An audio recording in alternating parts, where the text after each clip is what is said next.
चलिए शुरू करिए, मैं बोलता हूँ, आगे आप बोलेंगे।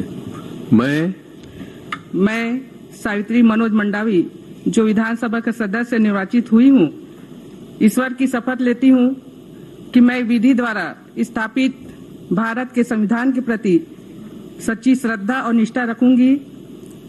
मैं भारत की प्रभुता और अखंडता अक्षुण्ण रखूंगी तथा जिस पद को मैं ग्रहण करने वाली हूँ उसके कर्तव्यों का श्रद्धापूर्वक निर्वहन करूंगी।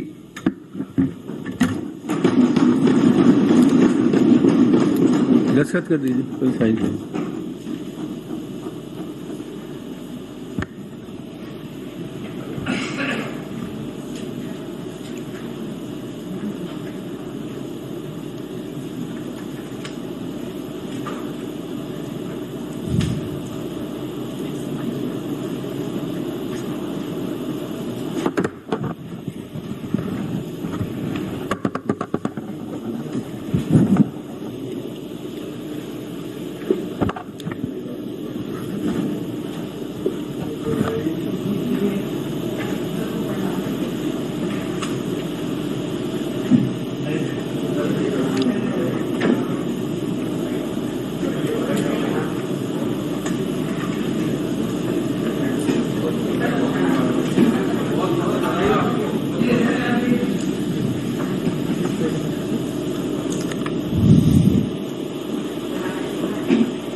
मुझे सदन को सूचित करते हुए अत्यंत दुख हो रहा है कि अविभाजित मध्य प्रदेश विधानसभा के पूर्व सदस्य मंगल राम उसेंडी का दिनांक 25 दिसंबर 2022 को निधन हो गया है। मंगल राम उसेंडी का जन्म 15 अक्टूबर 1938 को हुआ था। आप प्रारंभ से ही सामाजिक कार्यों में सक्रिय रहे। वे वन विभाग में सहायक परिक्षेत्र अधिकारी के पद पर कार्यरत थे। वे सन 1990 में अविभाजित मध्य प्रदेश विधानसभा में भारतीय जनता पार्टी की टिकट पर कोंडागांव विधानसभा क्षेत्र से निर्वाचित हुए। उनकी समाज सेवा, खेल एवं वानिकी में विशेष रुचि रही। उनके निधन से प्रदेश ने एक अनुभवी राजनीतिज्ञ तथा समाजसेवी को खो दिया है।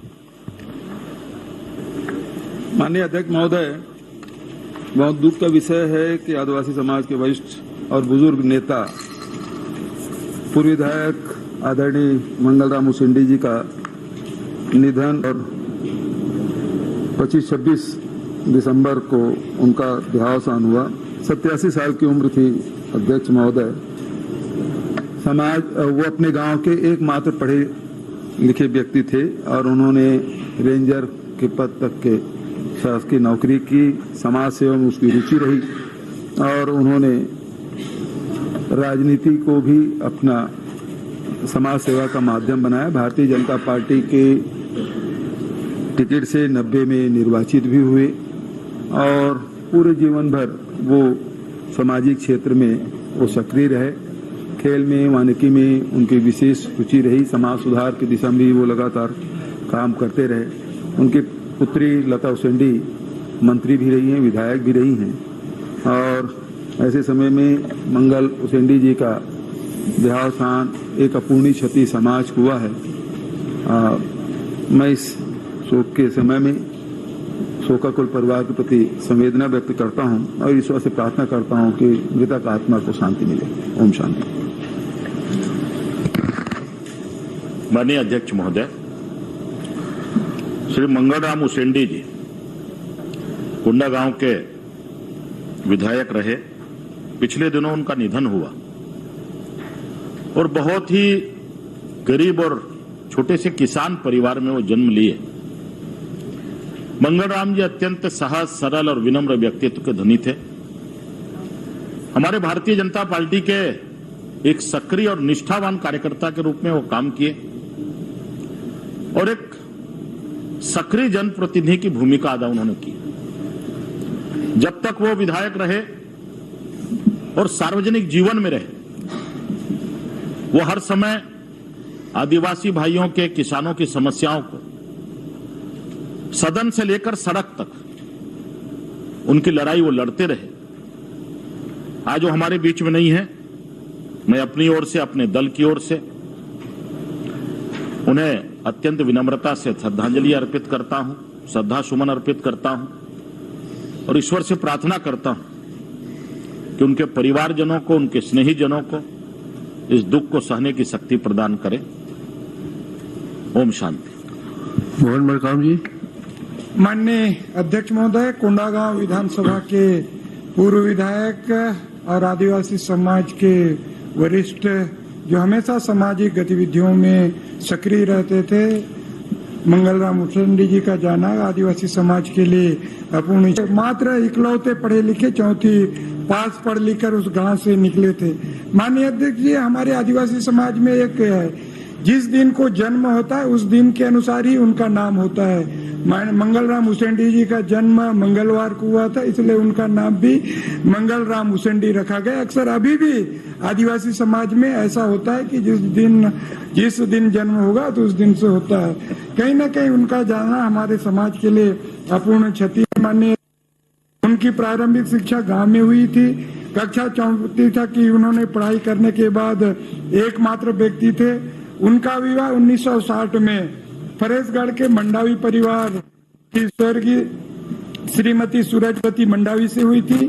स्वर्गीय उसेंडी जी के अपने पीछे 2 बेटे और 3 बेटियां छोड़ गए, जिनमें सुश्री लता उसेंडी जी इस सदन की सदस्य भी रही है और 10 साल तक छत्तीसगढ़ सरकार में मंत्री भी रही हैं।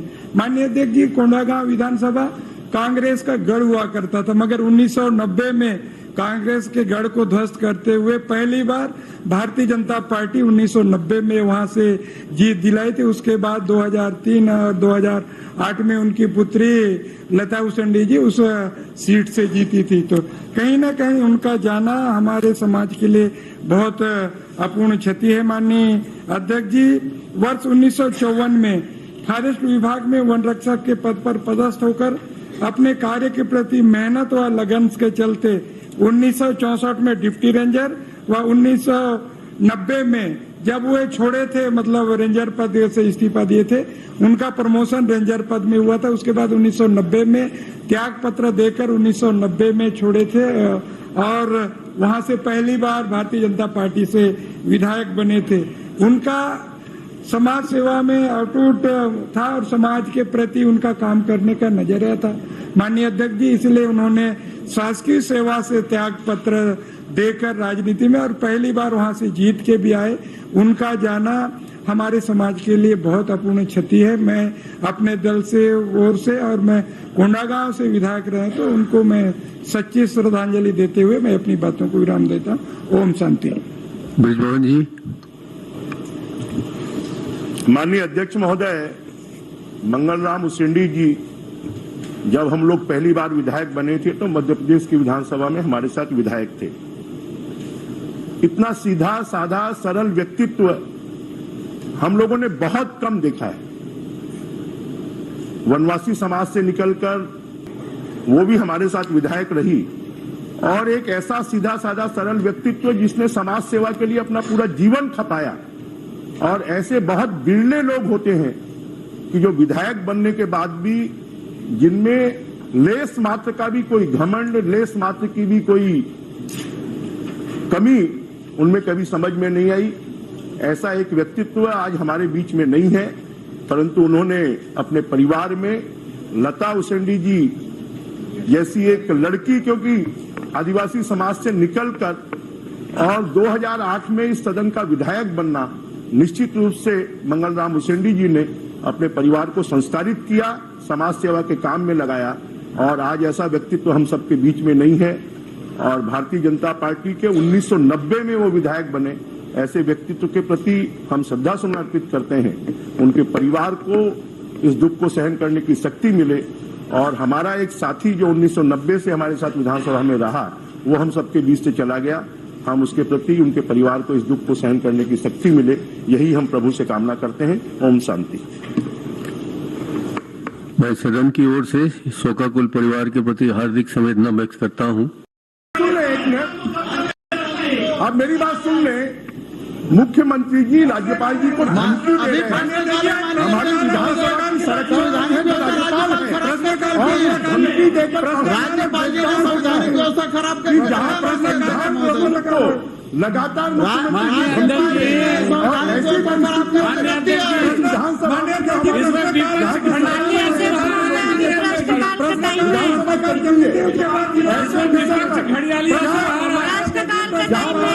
विपक्षी का पूरा समर्थन है राज्यपाल हमारे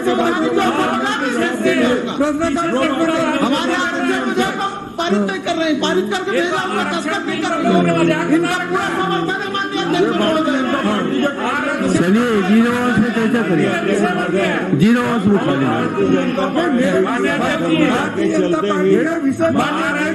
मैं तो सुने ना आपकी जीरो आवाज में करिए ना, जीरो आवाज में सब कह सकते हैं।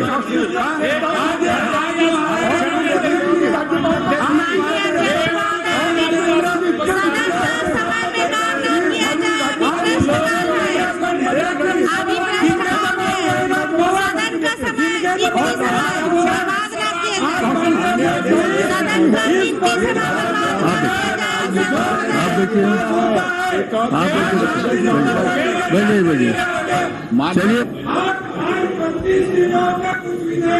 आप जीरो से बात करिए, बैठिए बैठिए आप बैठ जाइए, आप बैठिए प्लीज। कृष्णमूर्ति बाली, माननीय अध्यक्ष महोदय देखिए मैं खड़ा हुआ हूँ, आप बैठे अध्यक्ष महोदय मैं खड़ा हूँ, आप लोग बैठ जाइए। देखिए शांत प्रश्न काल बहुत महत्वपूर्ण काल है, उसे चलने दीजिए, उसके बाद आप लोग जीरो में उठा लीजिए, मैं मना कहा था। चलिए कृष्णमूर्ति बाली प्लीज।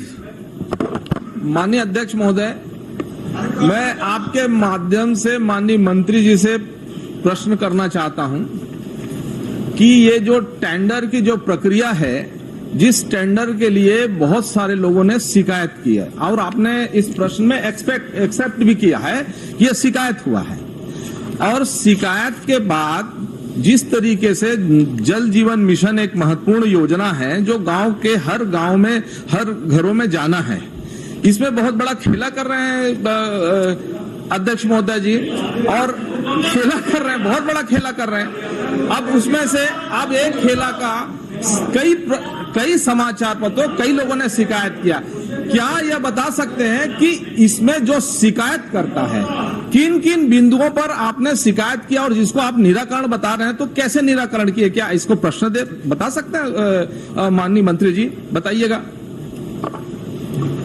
सम्मानीय अध्यक्ष जी, पहले तो सभी को हमारे तरफ से नववर्ष की बहुत बहुत बधाई, शुभकामनाएं, बाबा जी का आशीर्वाद बना रहे सब पे। ये पहले दे दिए होते शायद प्रश्न भी किया जाता। टेंडर की माननीय अध्यक्ष जी प्रक्रिया होती है, कलेक्टर की अध्यक्षता में एक समिति बनी हुई है सभी जिलों में, जिसमें सभी विभाग के अधिकारी रहते हैं और वहां पे कलेक्टर के जरिए सभी अधिकारी बैठ के तय करते हैं और वो टेंडर फ्लोट होता है, तो उसमें कोई ऐसी बात नहीं है। जी बांधी जी। अध्यक्ष महोदय, जब प्रक्रिया बहुत अच्छा था, जिसकी शिकायत की है, मैंने तो प्रश्न किया जिन लोगों ने शिकायत की है, जिस टेंडर प्रक्रिया को चुनौती दी गई थी और आपने भी स्वीकार किया मंत्री जी, और टेंडर प्रक्रिया गलत थी क्योंकि प्रश्न लगने के बाद आपने संज्ञान में लिया। ये 15 लोग हैं जिसको आपने निरस्त किया है ये टेंडर में, ठीक है। तो अधिकारी स्तर पे जांच उसकी की गई है। दूसरी चीज, जो निरस्त करने की जो बात कर रहे हैं, वह निरस्त इसलिए क्योंकि मैक्सिमम मतलब 95, आप 15 टेंडर की बात कर रहे हैं, मैं आपको बता रहा हूँ 95 जो कि आपके जवाब में ही है, 95 टेंडर ऐसे हैं जिसमें 0 कॉल आए या फिर सिंगल कॉल आए, तो ऐसे में यह प्रक्रिया में ही है कि उसको निरस्त करके उसको री टेंडर किया जाता है। अध्यक्ष महोदय, यही तो खेला है कि एक बार टेंडर जारी करना, उसको निरस्त करना और फिर एबोव रेट में देना, यही तो खेला है कि टेंडर को एक बार निरस्त करना, फिर संशोधित करना और एबोव रेट में देना। तो आपने जो एबोव रेट दिया था, री टेंडर इसमें ऑनलाइन टेंडर किया था, उसमें आप बता सकते हैं मंत्री जी कि कितना % एबोव दिया गया था, उससे शासन को कितने पैसा का हानि हो रही है? सम्मानीय अध्यक्ष जी, नया SOR जारी हुआ क्योंकि ना पाइप का रेट बढ़ गया था। तो नया एसओ के नजरिए, क्योंकि मैंने थोड़ी देर पहले ही मैंने बोला, जब कोई टेंडर कोई ठेकेदार जब आया ही नहीं, जीरो कॉल रहा या फिर सिंगल कॉल रहा, तो यह प्रक्रिया में ही है। आप भी मंत्री रहे हैं, शायद आपको भी जानकारी होगी। अध्यक्ष महोदय, चलिए यशोदा जी। अध्यक्ष महोदय जी, अब मेरा प्रश्न का कृपा करें अध्यक्ष महोदय जी। अभी आप 200 टेंडर एसओआर रेट की बात कर रहे हैं। हाँ, कृपा आपकी मेरे ऊपर विशेष रहनी चाहिए अध्यक्ष महोदय। आपके जिले का भी बहुत सारा ऐसे टेंडर में हुआ है, बहुत टेंडर में अध्यक्ष महोदय जी, मगर एक खेला नहीं हुआ ना सब जगह। हाँ, माननीय मंत्री जी, जो एसओआर रेट में आपने बात किया, एसओआर रेट में जब दिया गया है एक स्टैंडर्ड, तो फिर निरस्त होने का कोई प्रश्न नहीं उठता था। आपने उनमें से कितने लोगों को आपने 80 लोगों को आपने टेंडर को रीटेंडर करने का निर्णय लिया और उसमें से फिर 15 लोगों को टेंडर का समय दिया। 15 लोगों को जो आपने टेंडर भरने का समय दिया, क्या आप बता सकते हैं कितना समय दिया गया उसका? कितने समय के लिए ओपन किया गया उसे? माननीय अध्यक्ष जी, जैसे कि मैंने शुरू में बताया, कलेक्टर की अध्यक्षता में समिति बनी हुई है। उस समिति तय करता है। पहले 15, इन्होंने 80 कहा, मैं फिर बोल रहा हूँ 95 टेंडर है और वो 200 नहीं 201 टेंडर टोटल थे पूरे जिले में। उस 95 में 15 टेंडर का समय बढ़ाया गया। जब उसमें भी जब कोई नहीं आ रहा था तो कलेक्टर ने बोला कि ना बाकी 80 को रीटेंडर कर दिया जाए और उसको पूरा का पूरा 15 को भी रीटेंडर करके पोजीशन में डाल दिया गया और अभी तो लाइव है पूरा। माननीय अध्यक्ष महोदय, यही 6 घंटे के लिए टेंडर, अध्यक्ष महोदय मेरा मूल ये नियमों के अंतर्गत था और जबकि विभाग का निर्देश दूसरा है। माननीय अध्यक्ष जी, 6 घंटे का निर्देश कैसे दिया गया और जिसके कारण ही आपने निरस्त किया न कारण। एक मिनट, थोड़ा सा एक प्रश्न और है मंत्री जी। आप सीधे प्रश्न पे नहीं आ रहे, 4 पूरक हो गए। तो 6 घंटे का आपने टेंडर ओपन किया ऑनलाइन। अब उस 6 घंटे के ओपन टेंडर में आपने उन लोग 15 लोगों को दिया, जिसको बाद में आपने निरस्त कर दिया और निरस्ती का कोई कारण नहीं दिख रहा आपका। जबकि जो जांच करे मंत्री जी, जांच करे ये टेंडर को एबोव निरस्त करना, फिर रिटेंडर करना और एबोव रेट में देना, ये बहुत बड़ा जल जीवन मिशन के अंदर खेला चल रहा है। कृपया इसकी जांच करें। चलिए, मैं मंत्री जी से जानना चाहता हूं कि केंद्र सरकार की जल जीवन मिशन एक महत्वपूर्ण योजना है। इस योजना में छत्तीसगढ़ के 72 लाख घरों में नल के कनेक्शन लगना है। पूरे देश में सबसे पीछे अगर कोई है तो छत्तीसगढ़ है। जरा मंत्री जी, 201 टेंडर में 95 टेंडर को आपको संशोधित करना पड़ा, 15 टेंडर को रीटेंडर किए, 80 टेंडर आपने निरस्त किए। आखिर उसके कारण क्या है? माननीय मंत्री जी। सम्मानीय ब्रिजमोहन जी, मैं जो जवाब दे चुका हूं, आप लोग उसी पर ना क्वेश्चन कर रहे हैं और यह हमारे सरकार के लिए भी बहुत महत्वपूर्ण योजना है क्योंकि इसमें हमारा भी ना पैसा लगा है, जो माननीय मुख्यमंत्री जी हमेशा देते हैं। और आपको ये बताना चाहूंगा कि मैंने जवाब में थोड़ी देर पहले ही मैंने कहा 0 कॉल थे। आप तो 15 साल मंत्री रहे, 0 कॉल थे और कुछ में सिंगल कॉल थे, तो वो तो रिटेंडर होता ही था, वो तो प्रक्रिया है। नहीं, पर आपकी टेंडर प्रक्रिया, माननीय अध्यक्ष महोदय, हम लोग भी मंत्री रहे हैं और 35 साल से विधायक हैं। 201 टेंडर में 80 टेंडर को निरस्त करना पड़े, 15 टेंडर को रीटेंडर करना पड़े, तो मतलब ये पूरी व्यवस्था दूषित हो गई है।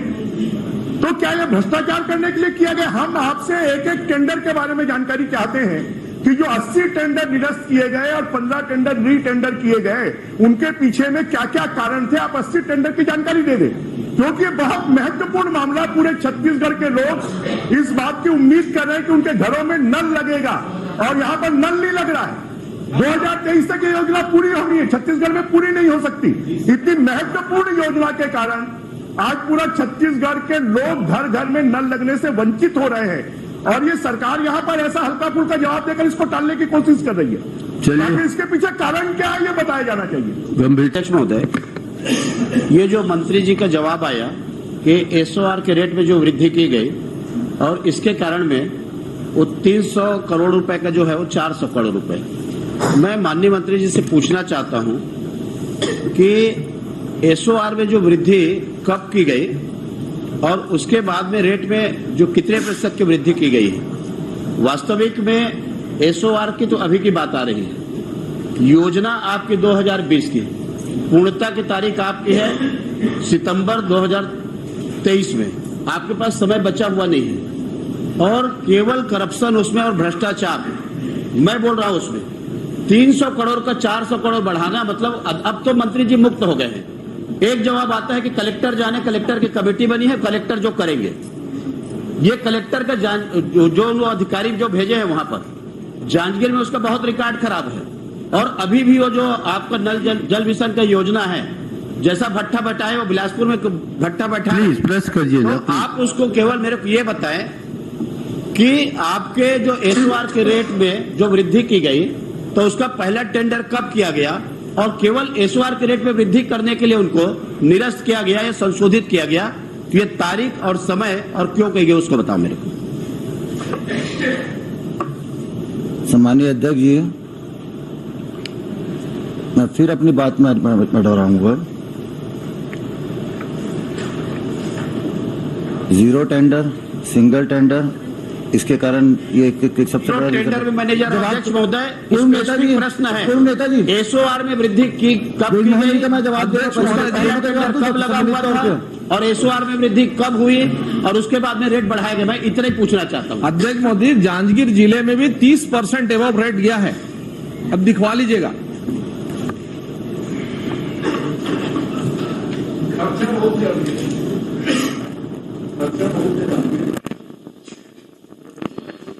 दो 2022 में नया एसओआर तैयार हुआ, मतलब पुराने एसओआर में 2022 में संशोधन किया गया। ये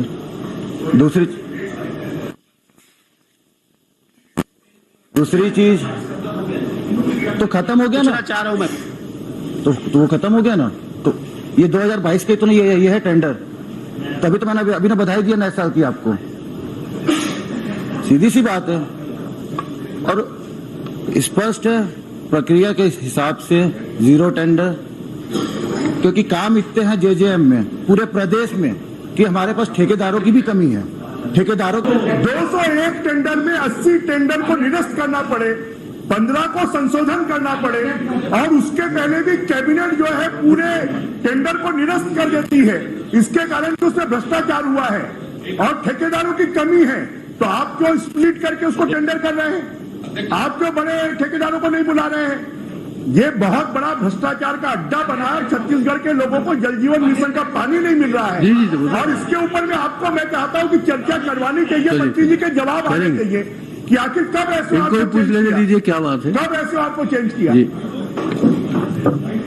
हर बार जिला के ऊपर डाला जा रहा है माननीय अध्यक्ष महोदय जी।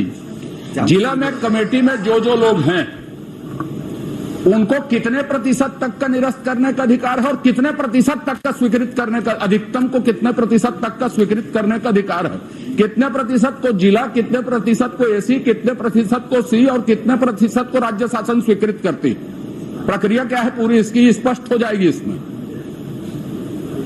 इसकी जानकारी दे पाएंगे आप? वो नहीं कर पाएंगे, वो तो जिला बोल रहे हैं। 1 जुलाई 2022 को एसओआर, मैं एसओआर पूछा ही नहीं हूं माननीय, आपके सामने वाले का जवाब दे रहा हूं। अच्छा, सामने वाले का जवाब नहीं दूं तो बता दो। चलिए कलेक्ट, वैसे तो नहीं होता, वैसे तो नहीं होता। चलिए आज पहला दिन है, अच्छे से दीजिए। मेरा तो जवाब मेरा देंगे ना, देंगे। सामने वाले भी तो बड़े। माननीय अध्यक्ष जी, छोटा हूं साहब, कलेक्टर के स्तर पे कमेटी बनी हुई है, दूसरी कमेटी जो बनी हुई है सेक्रेटरी स्तर पे बनी हुई है और तीसरी कमेटी जो है वो चीफ सेक्रेटरी के स्तर पे न बनी हुई है, जो अलग अलग स्कीमें बन के ना तैयार होती है। नहीं मैंने ये पूछा है साहब, डिटेल में सुन लो ना, मैं डिटेल बता रहा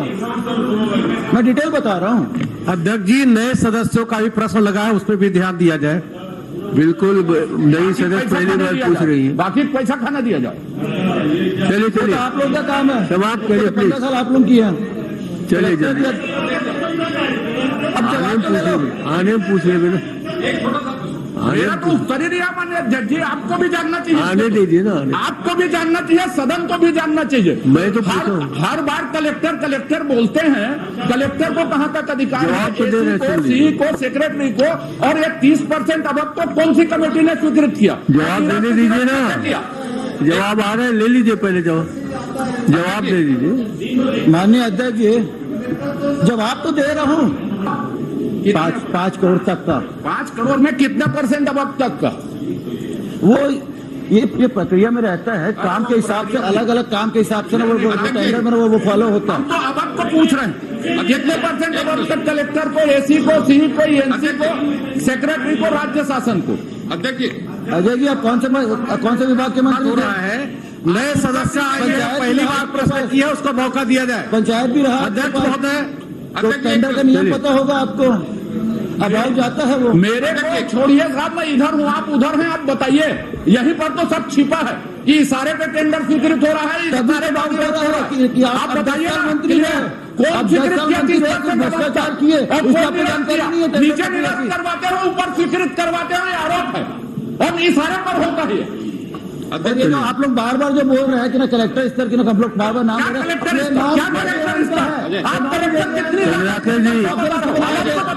चंद्राकर जी प्लीज। माननीय अध्यक्ष जी, माननीय मंत्री जी स्वीकार कर रहे हैं कि 80 टेंडर में रीटेंडर हुआ और 15 टेंडरों में समय सीमा में संशोधन किया गया। स्वीकार कर लिया और बोल रहे हैं सब हमने नियमानुसार किया। मैं आपके माध्यम से निवेदन करना चाहता हूं, क्या इस पूरे प्रक्रिया की सदन की समिति बनाकर जांच कराएंगे क्या? अगर आप नहीं, इसकी सदन की जांच समिति पूछा हूँ, उसको क्लियर अध्यक्ष जी बार बार निवेदन कर रहा हूँ। अध्यक्ष जी, करवा दीजिए। अध्यक्ष महोदय, नए सदस्य की पहली बार प्रश्न आया है, उसको मौका दिया जाए। माननीय अध्यक्ष जी, इनके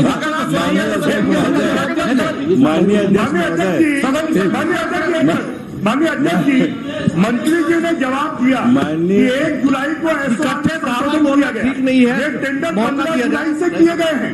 अगर 1 जुलाई को संशोधन किया गया एसओआर में, तो 15 जुलाई से जो टेंडर हुए हैं उनको निरस्त करने की नौबत नीचे निरस्त करवाना, स्वीकृत करवाना, यह धंधा चल रहा है। माननीय अध्यक्ष, जनता को पानी नहीं मिल रहा, भ्रष्टाचार का खेल खेला जा रहा है। ये बड़ा अजीब है। राज्य सरकार को पानी नहीं दे सकती, केंद्र ने कोई योजना बनाकर अगर आपके पास भेजी है और लोगों को पानी मिलना चाहिए, तो ये पानी नहीं देते हैं। बिरमोहन अग्रवाल साहब, माननीय अध्यक्ष महोदय, माननीय अध्यक्ष पूरा क्वेश्चन है, एक ही 2 बार पूछना चाहिए। माननीय अध्यक्ष महोदय, चलिए जल जीवन मिशन का मामला है और आपके हमारे जिले में भी भारी भ्रष्टाचार हुआ है। एक बात माननीय मंत्री जी को आप हिदायत दीजिए, सरकार के सभी मंत्रियों को हिदायत दीजिए कि पूरी तैयारी से आए। तरीके से लोक धन की लूट होगी इस सरकार में, यह हमारा पैसा है, जनता का पैसा है, और इस प्रकार से पैसे की बर्बादी ये ठीक नहीं है। माननीय अध्यक्ष महोदय, हमारा आग्रह हमारा आग्रह है आपसे, आसंदी से आदेश हो, 100 करोड़ के घपला, लोक धन की लूट, लगातार भ्रष्टाचार जल जीवन मिशन में नेताजी, और माननीय अध्यक्ष महोदय, तेलंगाना और उड़ीसा सहित राज्य इसको पूरा कर रहे हैं। तेलंगाना और उड़ीसा सहित राज्य पूरा हो गया है।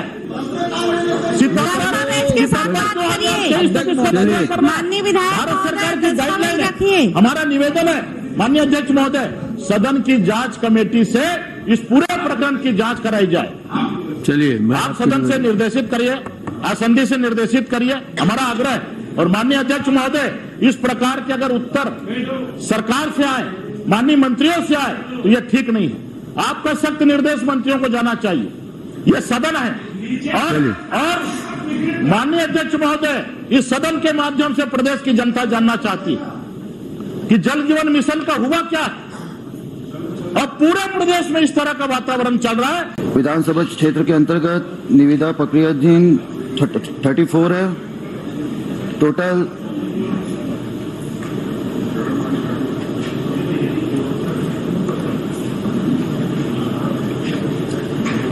जिसमें से 281 ग्राम के कार्य अभी प्रगति पर है और 75 भी प्रारंभ है, जो टेंडर प्रक्रिया में।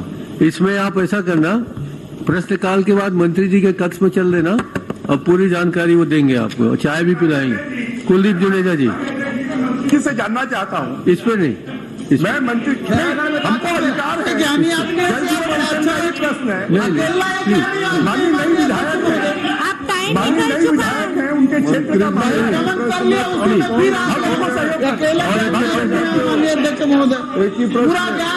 चलिए माननीय कुलदीप जुनेजा, माननीय आप जुनेजा जी आप अच्छे सुनिए। माननीय अध्यक्ष महोदय जी, नहीं बैठ जाओ, मैं बता रहा हूँ, आप चल देना, उनके पूरे जवाब देंगे वो। माननीय अध्यक्ष महोदय, आपके माध्यम से मंत्री से मेरा प्रश्न है, न्यू योको, अल्ट्राटेक, न्यू स्टा, अंबुजा इमामी सीमेंट संयंत्रों में ग्रीन वेस्ट की स्थापना, बाद में बताऊंगा आपको, इसके बारे में मेरा आपसे प्रश्न है। अरे कौन लिख के दिया है प्रश्न को, यह बताओ। मैं बताऊंगा ना बाद में आपको, बाद में बताऊंगा ना आपको, क्यों चिंता करते हो? उत्तर भी उचित ले लेना, तो उत्तर भी लिया हूँ आपसे, उत्तर मंत्री से लूंगा, उनसे आपसे क्यों लूंगा जी? चलिए आप बहस मत करिए, हमसे सीधा मुखातिब होइए। मंत्री जी, नियमों के अनुसार भी सीमेंट संयंत्र को अपनी कुल भूमि का कितना हिस्सा ग्रीन बेल्ट के लिए रखना है? 33%, 34% या 35%? इसके बारे में नियमानुसार बताएंगे आप। माननीय अध्यक्ष महोदय, कुल जो प्रोजेक्ट में जितनी भी भूमि लगती है उसका 1/3। 1/3 आप खड़े होकर प्रश्न करिए, संतुष्ट नहीं है तो आप खड़े होकर प्रश्न करिए। संतुष्ट नहीं हूँ अभी मैं, तो बढ़िया खड़े होकर प्रश्न करिए। सरदार जवाब से सरदार जी लगाओ, पहली बात तो आप शब्दों को सुधारो। जवाब से संतुष्ट होकर के बैठ जाओ, पहले जी लगाओ आप, जवाब से संतुष्ट होकर के बैठ जाओ। इनको शब्दों को बोलिए, अपने विलोपित करिए। चलिए कर दिया, बोलते हैं जी लगाए, इनको बोलिए पहले आप। नहीं और कहीं अभी 12 बजने वाला है, ध्यान रखो थोड़ा। और कहीं सरदार उखड़ गया तो फिर क्या होगा? चलिए संतुष्ट होकर कुलदीप जी अगर आप सीरियस हैं तो नमस्ते हो जाओगे। नमस्ते वाले सरदार जी बताया जा रहा है, वो मौके पर वो पेड़ जीवित है कि नहीं है? क्या यह नियम नहीं बताया जा सकता कि ऐसे प्रजाति के पेड़ लगे जिसमें भूस्थल बढ़े? आप बता रहा हूँ, गिरा हो जाएगा नहीं तो पूरा। चलिए माननीय अध्यक्ष महोदय, अलग अलग कंपनियों के चारों में नुवोको विस्टास में 32.50, अल्ट्राटेक में 55.14 और इमामी में 45.38 और अंबुजा सीमेंट में 83.17 हेक्टेयर भूमि में वृक्षारोपण किया गया है। अब यदि पेड़ कौन कौन सा जानना चाहते हैं तो लंबी लिस्ट बता देता हूं। नहीं, ये कितने पेड़ जीवित हैं कि नहीं है, कितने पेड़ मर गए, उसके बारे में जानकारी चाहिए मेरे को। माननीय जानकारी निश्चित है तो आप भी कक्ष में चले जाइए। वो मैं उसी का तीसरा प्रश्न कक्ष में चले जाइए और संतुष्ट कर देंगे। मंत्री जी से मेरी सूचना के अनुसार जो इस आप कुछ भी उत्तर दे माननीय अकबर जी, वो लिख के लाए उसे पूछेगा। मैं उसको ये बहुत परेशान कर रहे हैं अध्यक्ष जी, इनको थोड़ा बताइए। बहुत आप इधर ध्यान मत दीजिए, आप मेरी तरह निगाह रख के बात करो। परेशान कर रहे हैं आप इधर देख के बात करो ना। मैं पूछ रहा हूँ, हमारे और मंत्री जी के बीच का मामला है, जब बस्ती के बीच में खड़ा क्यों पड़ा? ये बीच में रहे, दाल भात में मुसलचंद बन रहा है। चलिए जी प्लीज। माननीय मंत्री जी, मेरी सूचना अनुसार जो हिस्सा ग्रीन बेल्ट में रखा जाना बताया जा रहा है तथा कितने पेड़ लगे होना बताए जा रहे हैं, वो वास्तव में मौके पर नहीं है। इसकी जांच विधायकों की एक समिति बनाकर, अध्यक्ष जी मेरा आपसे निवेदन है कि एक विधायकों की समिति बनाकर इसकी जांच कराई जाए, क्योंकि जो बता रहे हैं वहां पर मौके में वो चीज नहीं है। मेरी जानकारी के अनुसार वो तो बता रहे हैं सब पेड़ के नाम है, बता रहे हैं, लेकिन कितने जीवित हैं, कितने मरे, उनके नाम है। मंत्री जी बता रहे थे एक जांच समिति विधायकों की किस प्रजाति की है? अब विधायकों को इतनी फुर्सत थोड़ी है कि सामने आ जाएगा। चलिए, मेरी जानकारी के अनुसार जो बताया गया वो बिल्कुल सही है। माननीय अध्यक्ष जी, मेरी जानकारी माननीय अध्यक्ष जी, ये विधानसभा भी उससे प्रदूषित होता है। माननीय मंत्री जी ने कहा कि 1/3 क्षेत्र में वृक्ष लगाना है और पूरा रायपुर शहर, पूरी राजधानी उससे प्रदूषित हो रही है।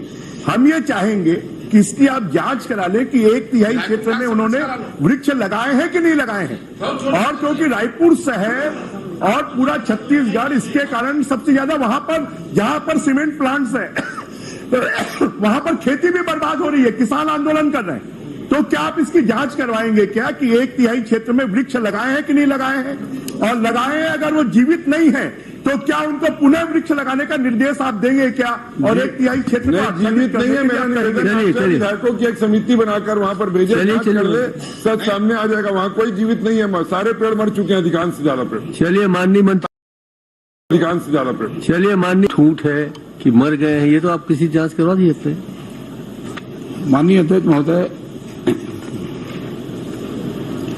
1/3 क्षेत्र में लगे हैं, नहीं लगे हैं। आपके बोलने अरे उत्तर जिम्मेदारी में विधानसभा में उत्तर दे रहा हूँ, जिम्मेदारी से दे रहा हूँ।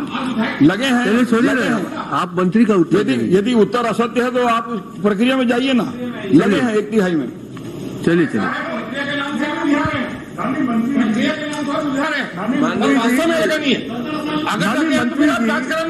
माननीय मंत्री जी, आप और हम सब उस प्रदूषण से ग्रसित हैं।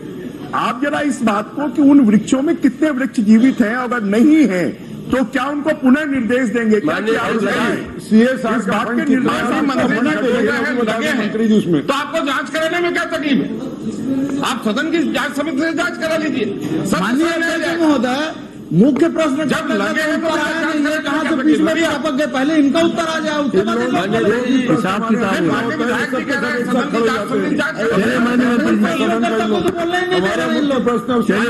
माननीय मंत्री जी, विपक्ष वाले कोई। माननीय अध्यक्ष जी, ये गंभीर मामला है।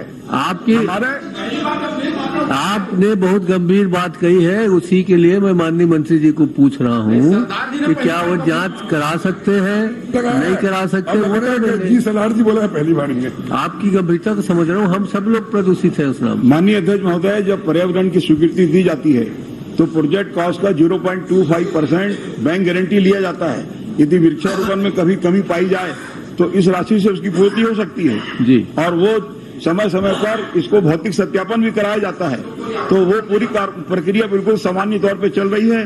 किसी प्रकार की कोई शिकायत इस प्रकार से आई नहीं है। नहीं, अभी जैसे शिकायत आई, एक मिनट, अभी शिकायत आई इनकी तरफ से, तो क्या आप पूरा जांच करा सकते हैं? विधायकों की एक समिति बना दें, वहाँ जाके जांच। नहीं, एक मिनट, विधायकों की समिति की बात नहीं है, भौतिक सत्यापन क्या पुनः करा सकते हैं? मंत्री जी, मैं जानना चाहता हूँ।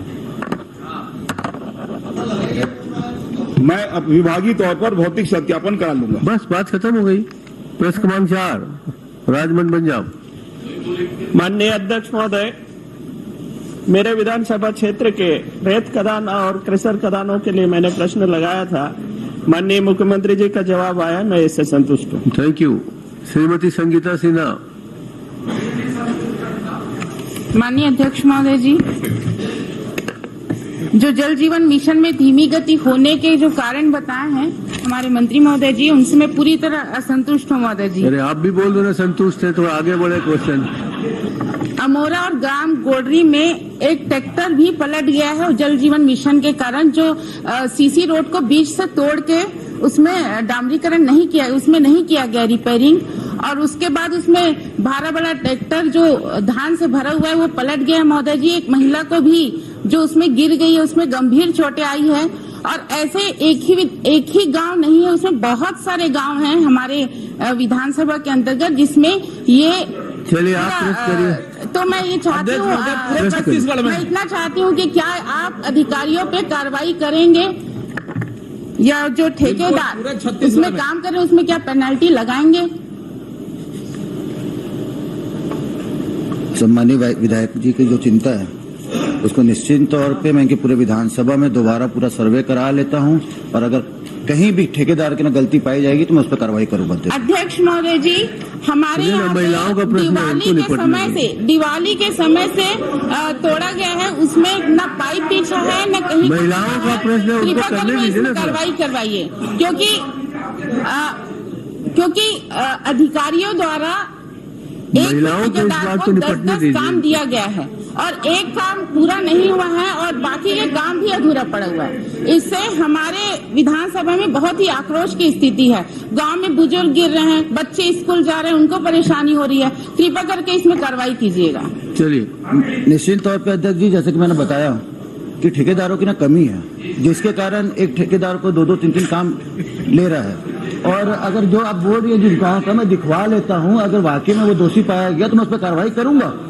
महोदय जी, एक गाँव की बात है नहीं है, क्योंकि उसका जो कार्य हुआ है उसमें भी नहीं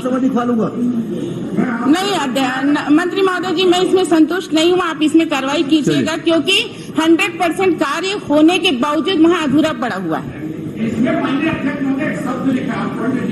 करेंगे, ठेकेदार को दिया है, उसके बाद लिखा है कुशल श्रमिकों की कमी।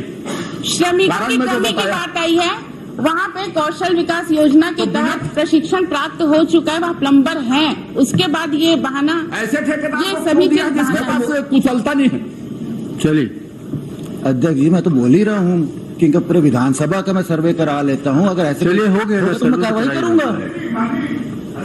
करूंगा तो बोल। जो पहला प्रश्न था वो भी इसी विषय से जुड़ा था, तो उसमें तो बहिर्गमन हो चुका है। एक विधानसभा में 1779 टेंडर। आप भी इतने लंबे राजनीतिक जीवन में आप रहे हैं, एक विधानसभा में 1779 टेंडर, क्या मजाक हो रहा है? माननीय अध्यक्ष जी, अगर 15 सालों में इन लोगों ने पीएचडी में कुछ काम किया होता। अध्यक्ष महोदय, जिस प्रश्न में अगर सदन से बहिर्गमन हो चुका उसी मामले में फिर बात करना उचित नहीं है। चलिए, नहीं माननीय अध्यक्ष जी, मैं आपसे चाहूंगा कि एक गंभीर मुद्दा सभी विधायक उठा रहे हैं। एक विधानसभा में नल जल योजना के तहत 1779 टेंडर हो, हम लोगों ने अपने जीवन काल में नहीं देखा। ये टेंडरों को इतना स्प्लिट कर काम कैसे होगा? माननीय विधायक जी ने आरोप लगाया कि एक ठेकेदार को 20-20 काम दे दिए गए, पहला काम पूरा नहीं हुआ और उसके बाद उसको ये स्थिति है। किसी ठेकेदार को 20 काम नहीं दिया गया। मैं अपनी जिम्मेदारी से बोल रहा हूं। से निर्णय लेना चाहिए माननीय अध्यक्ष महोदय। ममता चंद्राकर अब जांच कराएंगे आप। ममता चंद्राकर, अध्यक्ष महोदय, ममता चंद्राकर तोड़कर उसका फोटोग्राफी है अध्यक्ष महोदय जी, आप बोलेंगे पूरा जांच करा रहे हैं ना ममता चंद्राकर। माननीय अध्यक्ष महोदय, मुझे माननीय मुख्यमंत्री जी से जवाब मिल गया है। मैं माननीय मुख्यमंत्री जी से आग्रह करूंगी कि जो निर्माण प्रक्रिया महोदय से सिर्फ कार्रवाई की मांग है। भुवनेश्वर शोभाराम बघेल, अध्यक्ष महोदय जी, मुझे कार्रवाई चाहिए इसमें। करेंगे। माननीय अध्यक्ष महोदय, विधायक जी मेरा बता दिया और नहीं करेंगे, कर रहे हैं। चलिए, भुवनेश्वर शोभाराम बघेल।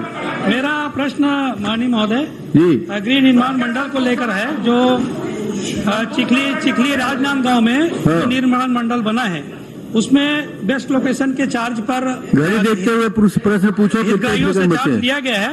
मैं ये जानना चाहता हूँ मंत्री जी से कि जो मुख्य मार्ग है MR रोड हेतु 30 मीटर चौड़ीकरण सड़क का नक्शा पास हुआ है, वो कम 4.5 मीटर का ही बना है, वो आगे कब करवाएंगे? माननीय अध्यक्ष महोदय, माननीय अध्यक्ष महोदय, चलिए शुरू करिए, मैं बोलता हूँ, आगे आप बढ़ेंगे।